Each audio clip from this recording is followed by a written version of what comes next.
The Peach Bowl. Let's talk about that. Texas 39, Arizona State 31. This one went to double overtime, and this was a 24-8 ball game. Now, I talked a lot on X about hindsight bias because you see the result of a game, and then you're like, well, of course, it was always going to be like this because and So when you look at this and you see 24-8, and the fact that Texas scored a touchdown to go up 23-8, I had texted Parker and was like, anybody else find it odd that they didn't go for 2 there to make it a 3-score game as opposed to a 2-score game? Because that is a huge difference. There's not a lot of time left in this ball game. Now, there ended up being way more possessions in that fourth quarter than I thought there would be, which, you're going to get if Quinn Ewers throws an interception down the field right after Arizona State scores, right? That's a huge part of this. Arizona State ran 97 plays on offense. Texas only ran 60. And that includes the 2 overtimes. It felt like Arizona State had the ball the entire game, certainly most of the third quarter. So by the time Texas had that lead in the fourth quarter, their defense was exhausted. I mean, they were done. So I was kind of shocked that, Sark didn't try and go. And Parker did mention something to me. He said, if you go for 2 and you don't get it, you don't think that Arizona State is absolutely gonna go for 2 to try and win it if they are put in that position? Like, well, yeah. I mean, they might, but what are the odds of, I thought that the benefit outweighed the negatives. That's what I thought. So going up, 25-8, I think made it a completely different ball game.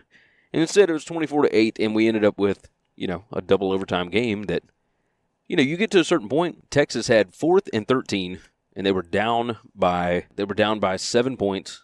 So they had to have a touchdown, 4th and 13, and they hit Matthew Golden in the back of the end zone. Absolutely perfect pass. He gets past the defense, which I was a bit shocked. Just a little bit shocked that they were able to get by that defense and be so wide open. But to be in that position where Texas was at 39-31 and end up with a game-sealing interception at the end of it, to get there, they had to score on 3 consecutive plays. So they scored the touchdown on 4th and 13 to tie it back up and go to a second overtime. They throw a touchdown pass to Gunnar Helm on the first play of the second overtime, and then they hit their 2-point conversion. So that immediately puts Arizona State behind the 8 ball, and that's, you want to talk about shell-shocked. I mean, you're up by 7, you've got 4th and 13, you're about to win this ball game, and then Texas comes out and bang, bang, bang, 3 straight plays, and all of a sudden you're down by 8, and you got to figure out something to do now. That was as hot of a streak as you could get for Sark in that offense. I mean, they just started clicking, and there was nothing Arizona State can do on defense. So that defense had fought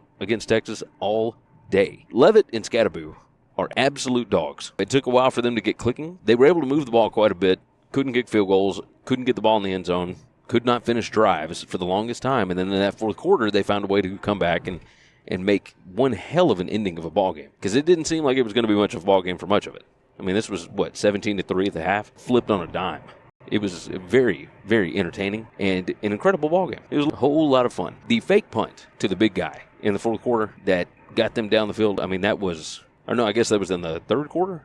Who remembers when it is? But that is one of the all-time calls. I mean, you were looking at 4th and 9, 4th and 10, whatever it was, from, really their own 20-yard line, and you had to have something because you were about to go down big. Yeah, that was a huge, huge spot. So cheers to them for making one hell of a game of it. Let's see. The Texas defense, for the most part, was really, really good.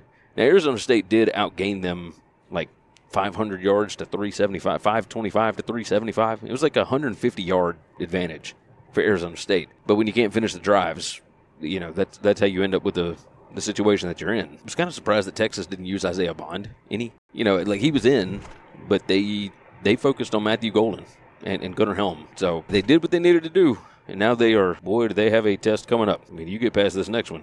And the fact that they're playing at home, Texas in Dallas, I know it's not in Austin, but that is going to be like a, 70-30 Texas split? I mean, that's going to be nuts.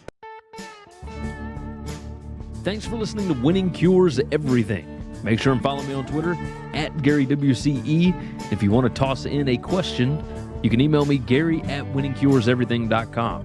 Make sure and hit that subscribe button, and we'll see you next time.